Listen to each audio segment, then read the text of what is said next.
kasih lagi sekarang. Nah, lihat sini, sudah? Saya mulai ya. Nah, ini saya harus selesaikan ini. Kita sepakat dulu sampai jam berapa kita? Oh enggak, kalau Anda mau sampai jam 12 silakan saja. Saya setengah 10 selesai lah. Karena ini pembuka ya, pembuka. Ke depan kita akan lebih kompleks karena saya pengen ini dicoba sampai sepekan. Nanti akan melahirkan perubahan. Karena ke depan kita akan bicara tentang riba, tentang macam-macam ya. Itu perlu lebih fokus lagi. Ini yang dasar untuk sepekan dulu. Siap ini ya? Yuk kita mulai. 1. Rizki lewat ikhtiar atau usaha. Saya boleh teman-teman sekalian buka ini ya? Ini udah? Ya. Udah. 1. Yang lewat usaha itu ikhtiar. Ya, buka Quran surah 39, Quran surah 53 ayat 39. An-Najm ayat 39. Wa allaysa lil insani illa ma sa'a. Wa allaysa lil insani illa ma sa'a. Wa allaysa lil insani, bahkan setiap manusia itu, awas, illa ma sa'a, akan mendapatkan rizki, akan mendapatkan hasil dari apa yang telah ia usahakan dengan sungguh-sungguh. Jadi kalau Anda ingin mendapatkan apapun, mau dapat pahala, dapat rizki, dapat ini, dapat itu, maka semua bergantung yang pertama pada tingkat kesungguhan usaha Anda. Usaha yang serius, yang sungguh-sungguh disebut dengan sa'a, yas'a, sa'yan. Sa'a, yas'a, sa'yan.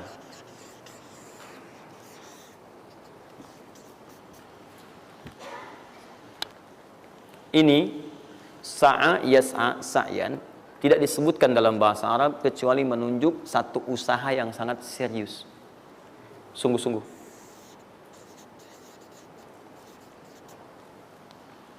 Rizki yang pertama ini sifatnya kata Al-Quran, langsung Allah yang menyampaikan. Kalau Anda mau mendapatkan rizki itu, baik yang sifatnya materi, uang, rumah, mobil, pakaian, makanan dan sebagainya, maka Anda mesti serius usaha. Usaha yang serius. Saya belum bicara bagaimana cara usahanya, tapi Quran ingin membangun komitmen dulu. Anda mau usaha enggak? Anda usaha, saya kasih kata Allah. Jadi kalau Anda nggak usaha, nggak akan turun rezeki. Ya, nggak ada rezeki turun dengan cuman diam aja, nggak ada. Anda mesti usaha.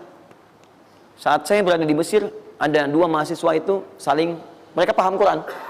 Mereka diskusi ingin membuktikan kebenaran Quran. Yang satu cara berpikirnya benar, yang satu keliru. Yang satu berkata, Allah kan sudah jamin rezeki kita akan diberikan, ya kan? Sampai kita wafat sempurna rezeki. Jadi nggak nyari pun pasti dikasih. Cara berpikirnya seperti itu. Ini yang dipakai oleh orang liberal sekarang. Nah, maksudnya logika semacam ini. Yang satu lagi berkata, memang Allah kasih, cuman kita mesti usaha. Dia sebutkan beberapa ayatnya. Yang satu bertahan dengan pendapatnya, dia ingin buktikan, saya masuk nanti ke masjid. Kalau di Timur Tengah itu suka ada zawiyah, tempat-tempat khusus untuk ibadah. Dia masuk ke dalamnya, sembunyi di belakang meja. Nah, di masjid itu suka ada muhsinin, para donatur, yang itikaf kasih makan, kasih makan. Hari pertama semua dikasih, dia tidak, karena ngumpet. Karena perjanjiannya nggak boleh ada usaha apapun. Hari kedua dia masih ngumpet, nggak dikasih, semua dikasih yang ada. Hari ketiga sudah lapar sekali, sudah nggak tahan. Begitu udah dikasihkan, yang muhsinnya tanya, hal min akhar, ada lagi yang lain nggak? DKM jawab karena nggak tahu, kan ngumpet. Nggak ada yang lain. Baik, kalau gitu saya kasih ke tempat lain. Karena beranjak mendengar suara itu, dia langsung kasih kode dengan berdaham. Kaget kan DKM. Begitu dibuka, ada orang ngumpet di belakang meja, sudah kelaparan. Akhirnya dia ada orang satu lagi di sini, langsung dikasih bagiannya sampai dengan 3 bungkus. Begitu dikasihkan itu, teman yang kedua tadi yang mengatakan mesti ada usaha, langsung mengejar pada teman yang bersembunyi. Dan dia katakan, kan saya bilang dari awal, rezeki itu mesti dicari, walaupun dengan sama. Saya juga sama, Ustadz pemateri misalnya kan, begitu kehausan ya, dia kan, misal panitia datang, macam-macam lah, misal. Enggak, itu contoh. Saya nggak biasa ceramah sambil minum, ya.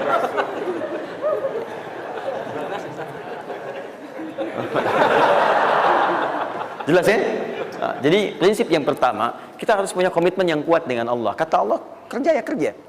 Kata Allah, usaha ya usaha, jangan diam. Di usaha itu sepanjang keluar yang disebut usaha dari dalam tubuh kita, kaki melangkah, tangan bergerak gitu kan, kemudian mulut berbicara, bersuara, atau telunjuk menunjuk aja, ada usaha, rezeki turun. Apa butuh pembuktian lagi? Tuh lihat di beberapa belokan-belokan tuh. Cuman orang begini aja, prit, 1.000. 1.000, makasih Pak. 2.000, makasih bos. Dia kan 5.000, paman. Om. Jelas ya? Paham ya? Nah, ini yang pertama, usaha yang serius. Nah, ini langsung dicontohkan oleh Allah. Bahkan kalau Anda serius, nah perhatikan, ini jejaknya langsung ditemukan dan diabadikan dalam Al-Quran. Ada beberapa tahapan yang mesti kita tahu. 1, 2, 3. Perhatikan cara keseriusan yang digambarkan dalam Al-Quran. Teman-teman, kalau saya sebutkan sa'ah dalam Al-Quran, mungkin agak banyak kita mencarinya, butuh energi. Tapi kalau saya ilustrasikan begini, antum insya Allah akan lebih cepat menemukan. Kalau kita haji atau umrah, kemudian ada ritual setelah tawaf, namanya apa? Sa'i. Apa itu sa'i? Tuh kan, lari-lari kecil. Kalau lari-lari besar, maraton. Kan sudah saya tuliskan di atas. Sa'i itu kan dari sini tulisannya. Ya. Dari mana sa'i itu? Safa ke Marwah. Ya, buka Quran surah kedua ayat 158. Paling kiri di pertengahan. Innas safa wal marwata min sya'airillah. Faman hajjal bait aw i'tamara fala junaha alaihi ay yattawafa bihima. Man tatawwa khairan innallaha syakirun alim. Lihat sini. Ibadah ini kenapa dinamakan dengan sa'i? Dan sementara orang sekarang agak kurang tepat menerjemahkan dengan lari-lari kecil. Dalam bahasa Arab lari kecil bukan sa'i. Dalam bahasa Arab lari-lari kecil itu bukan sa'i. Ingat baik-baik kalimat ini. Kenapa dinamakan dengan sa'i? Karena di tempat ini pernah ada satu sosok yang sangat bersungguh-sungguh untuk berusaha. Sangat serius. Untuk mendapatkan rizki dari Allah Subhanahu wa ta'ala. Sosok ini datang, diantarkan oleh suaminya. Kemudian ketika diantarkan, ternyata ini yang paling menarik. Ini yang saya berikan 3 panah ini. Diabadikan kisah ini di Quran surah ke-14 ayat ke-37. Pertama diantarkan. Ya, begitu tiba suami, istrinya dengan anak yang baru lahir, tiba-tiba langsung bermohon kepada Allah. Perhatikan, bukankah Allah pemilik rezeki? Masih ingat tadi teori di awal? Pusat rezeki ada di mana? Baik. Nah, ini teman-teman sekalian, kaidah yang pertama. Kalau antum ingin berikhtiar berusaha, maka hal yang pertama dilakukan adalah mendekat dulu kepada pemiliknya. Mohon minta kemudahan, minta petunjuk, minta kenyamanan, minta keberkahan. Itulah sebabnya sebelum kita berangkat, kita sholat dulu. Sholat subuh, sholat fajar, menghadap, usahakan. Makanya Nabi setelah selesai sholat, selalu meminta kepada Allah diberikan petunjuk mendapatkan rezeki. Ya, yang di Ibnu Majah nomor hadis 925 itu, Allahumma inni as'aluka ilman nafi'a wa rizqan thayyiba wa amalan mutaqabbala. Minta. Kalau dalam bahasa kita, ya Allah berikan saya hal yang bermanfaat, ilmu bermanfaat dan rezeki terbaik di hari ini. Minta. Nah, begitu sampai beliau bermohon pada Allah, Rabbana inni askantu min dzurriyyati biwadin ghairi dzi zar'in inda baitikal muhram. Perhatikan ya. Ya Allah, saya bermohon kepadamu, engkau yang merawat kami, memerhatikan kami, memberikan rezeki kepada kami. Sifat rububiyah yang disebutkan namanya Rabb. Begitu meminta kepada Allah, ya Allah sekarang saya diperintahkan olehmu sebagai tawadu. Nabi Ibrahim mengatakan, saya menempatkan sebagian keturunan saya, istri saya, anak saya di satu tempat yang sangat gersang. Enak bayang nggak? Tempatnya gersang, gunung-gunungnya itu, batu-batunya itu rapat luar biasa, kerasnya luar biasa, dan nggak ditemukan sumber air di situ. Artinya ini kondisi yang paling dalam lah, ya. Kondisi yang paling sulit didapatkan. Jadi selevel tumbuhan pun nggak ada. Jadi saya mau katakan begini, lihat ya. Anda pergi ke satu tempat, Anda berusaha tuh masih ada, Google-nya ada, bangunannya ada, kendaraan ada, modal ada, tinggal kelihatan semuanya jadi aktiva semua tuh. Tinggal kita olah aja. Ada orang yang pernah mendatangi tempat yang semuanya nggak ada bahan-bahannya. Bayang ya? Kosong. Tuh, saya pernah satu kali waktu ada krisis itu, beberapa ke belakang, itu semua showroom macam-macam itu pada jatuh. Dan saya diundang ke Hyundai untuk ngasih motivasi, ngasih training. Pertama kali saya dibawa itu, teman-teman sekalian, saya dibawa ke showroom mereka, selapangan tuh, isinya mobil semua. Mobil, apa perkataan pertamanya? Kata manajernya, Ustaz, itu biasanya kami kosong nih. Sekarang banyak seperti ini katanya. Mohon nanti diberikan gambaran seperti apa kami mesti semangat macamnya. Saya bilang, Pak, Bapak tuh luar biasa ya. Tahu nggak Pak, orang yang pertama kali menemukan mobil, jangankan mobil begininya, bahannya aja susah nyarinya. Masuk kemudian ke showroom aja nggak ada, di belakang rumahnya cuma otak-atik cari bahan macam-macam, jadi yang sederhana. Ya dari situ aja jadi mobil. Bapak sekarang udah ada mobilnya, tinggal dipasarin aja.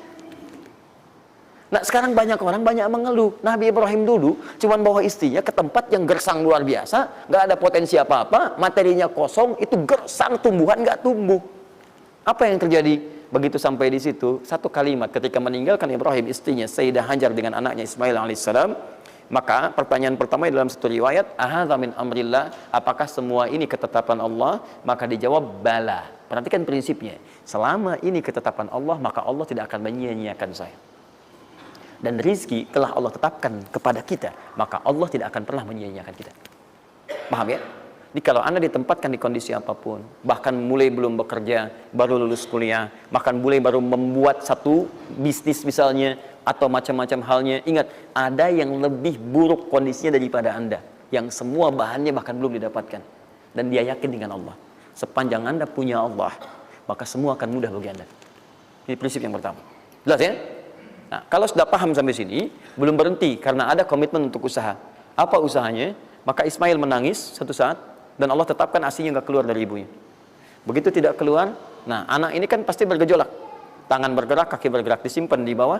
Saat bergerak itu kakinya menghunjam ke tanah, tangan bergerak, nggak keluar apapun. Ibunya ini yang menempuh usaha yang sangat serius untuk mencari. Dia tahu kalau cuma diam nggak akan datang. Maka ibunya menerapkan satu ketentuan pertama yang nanti diabadikan dalam Al-Quran, yaitu teori rezeki dengan ikhtiar, mencari cara yang serius. Nah, cuma apa yang akan kita keluarkan saat ini terlepas dari usaha apapun yang Anda kerjakan saat ini. Tapi teori dasarnya adalah ketika Anda menempuh usaha yang serius ini, ada beberapa tahapan yang mesti Anda lalui. Persoalannya, waktu saya sudah habis 9:30.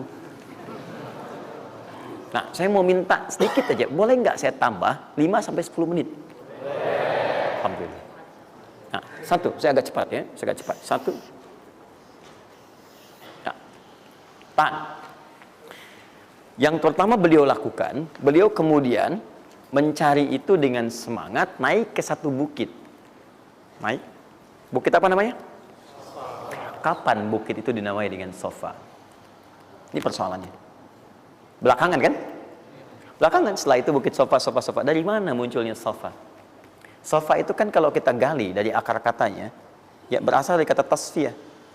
Ya, Sofa, yasfi, sofyan, wa tasfiyatan, wa sofian. Wasufyanan, kalau pakai sin sufyan, kalau pakai sod sufyanan, sofiyun. Tasfiyah artinya menyaring sesuatu yang kotor sehingga yang bersih aja yang kelihatan. Kalau Anda menyaring sesuatu, saring, bersihnya itu ada, kotornya hilang, dibuang. Itu namanya tasfiyah. Pakai ta, sod, fa, ya, ta. Ini hasilnya disebut dengan sofa. Orangnya disebut dengan Sofi atau Sufi, perempuannya disebut dengan Sofia. Jadi kalau ada yang namanya misalnya Sufi atau Sofia, ini orang yang mampu menyaring segala yang kotor dalam dirinya sehingga yang keluarnya yang baik-baik aja. Kalau bicara ada yang provokasi, mau ngucapan yang kotor dia tahan, keluarnya yang baik. Mau melihat ada yang kotor dia palingkan, dia yang baik. Itu Sofia. Perempuannya, laki-lakinya Sofi, ya, atau Sufi. Baik. Nah, Sofa, kenapa disebut dengan Sofa bukitnya? Karena pada saat itu, walaupun tidak ada modal, situasinya sulit, beliau bisa menyaring keadaan dirinya, sehingga menghilangkan yang kotor-kotor dalam benaknya, dan yang ada cuma prasangka baik kepada Allah Subhanahu wa Ta'ala. Maksudnya Pak, kalau Anda ingin memulai usaha, sehebat apapun, walaupun nggak ada modal, nggak ada apapun, hal pertama modal terbaik yang Anda mesti lakukan adalah berprasangka baiklah kepada Allah Subhanahu wa Ta'ala. Sofa. Positive thinking kepada Allah. Allah sudah janjikan kepada saya, maka saya akan memenuhi apa yang Allah perintahkan. Dan akhirnya Allah memberikan apa yang dijanjikan. Jelas ya? Kalau Anda memulai dengan perasaan yang baik, yang positif, nanti Allah akan angkat Anda berada di puncak seperti Sayyidah Hajar naik ke atas bukit itu. Jelas ya? Dan perasaan Anda pun akan enak. Tapi kalau belum apa-apa Anda sudah negative thinking kepada Allah, maka mohon maaf, jangankan rizkinya, maka usaha Anda pun tidak akan maksimal, effortnya akan sangat kurang. Anda baru mau ke kantor, Terus tiba-tiba melihat mendung. Ya, terus orang udah mulai macet. Terus negatif muncul di situ, ya, mendung. Macet. Terus apakah dengan mengatakan ya, mendung dan macet, kemudian macet itu akan terurai? Mendung itu akan sirna? Tidak. Sampai Anda bikin status pun nggak akan pernah kelar. Ceklik, hari ini Bekasi macet. Terus Anda ngapain?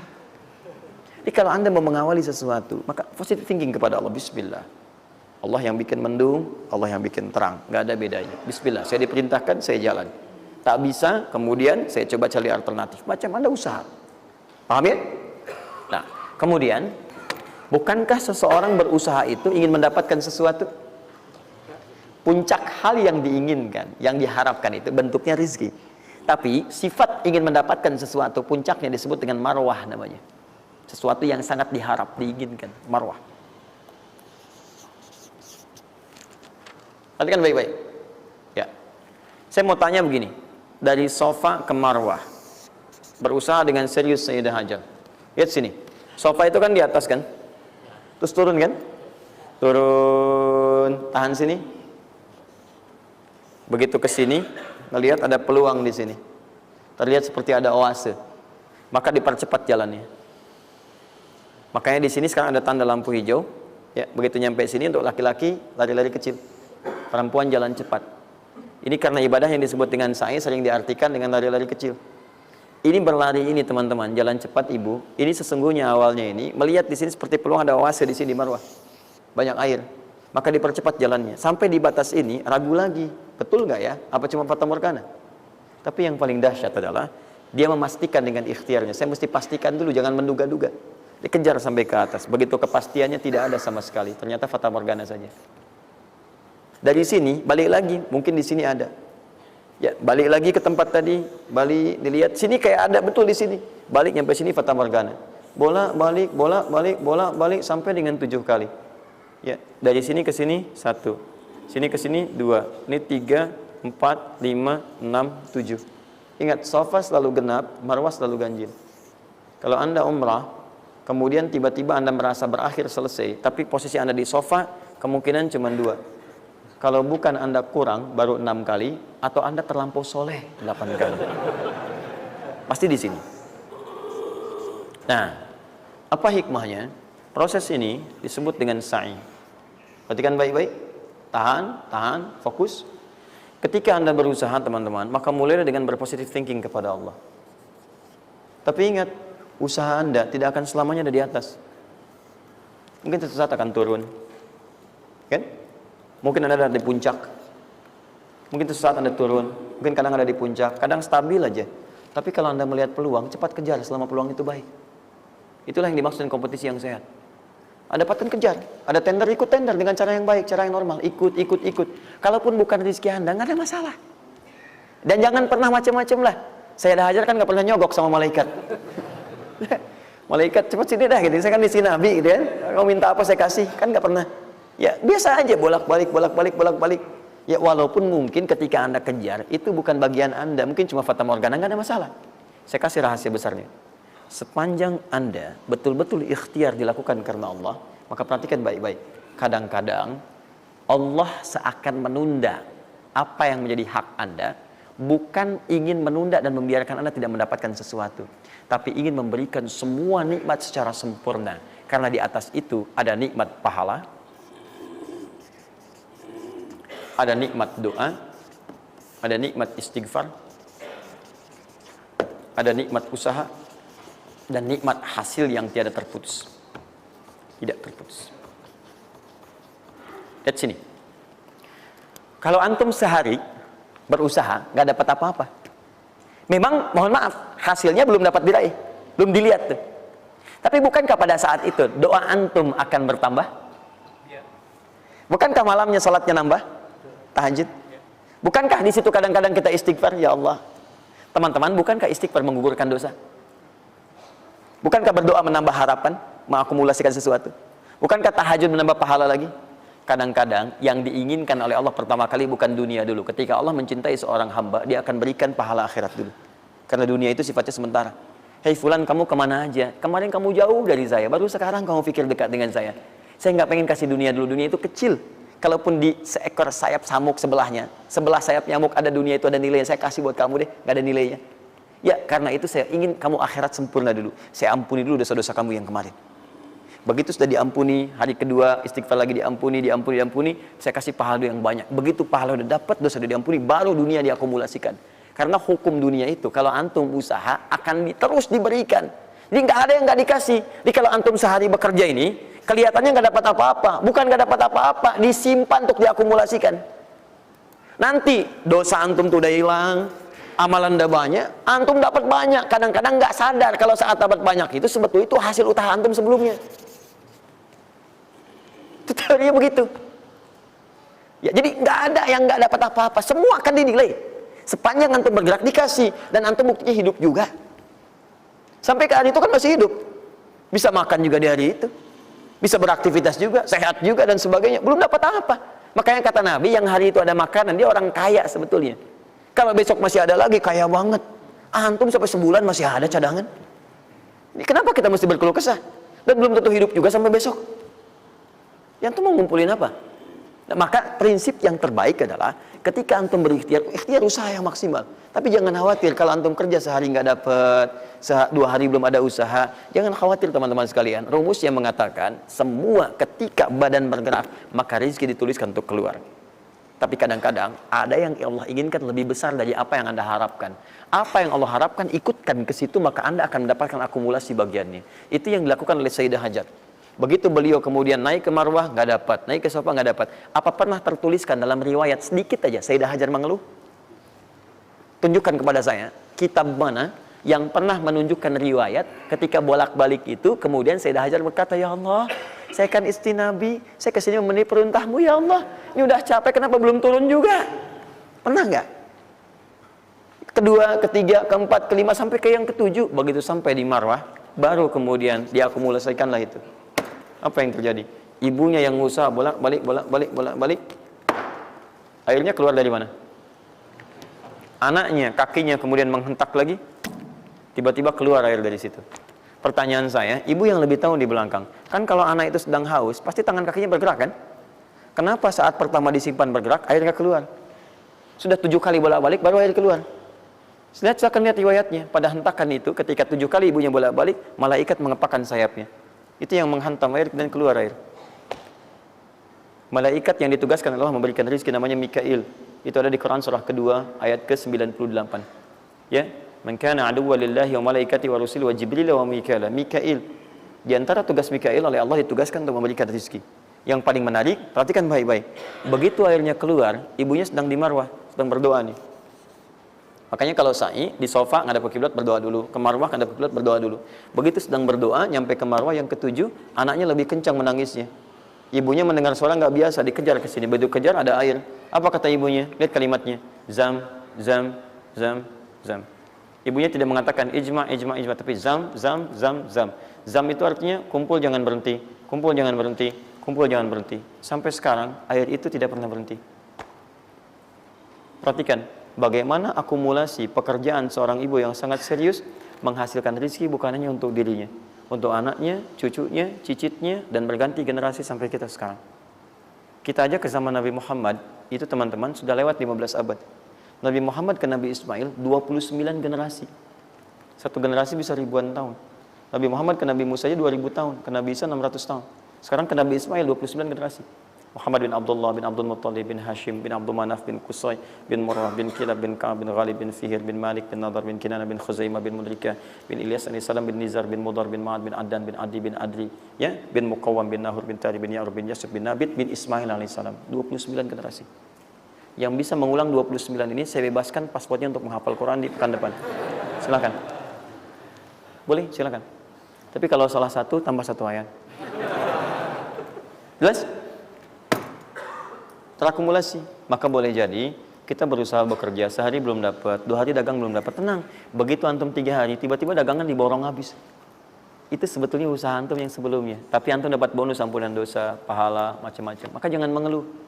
Dan jangan pernah antum sekali-kali, awas ya, awas, mengeluarkan kata-kata yang seakan-akan Allah menghentikan rezeki antum. Maka disitulah kesulitan paling sulit akan antum awali.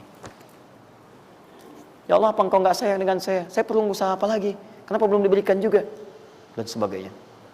Itu kadang-kadang membuat seseorang kalau sudah kehilangan arah seperti itu sampai meninggalkan agamanya, itu yang paling fatal. Paham ya? Keluarkan. Tidak usah mikir, nggak usah macam-macam. Dah, 2,5% keluarkan. Itu 2,5% itu paling minimal. Kalau mau 5% keluarkan. Ingat rumusnya, kenapa disebut zakat? Di antara makna zakat itu adalah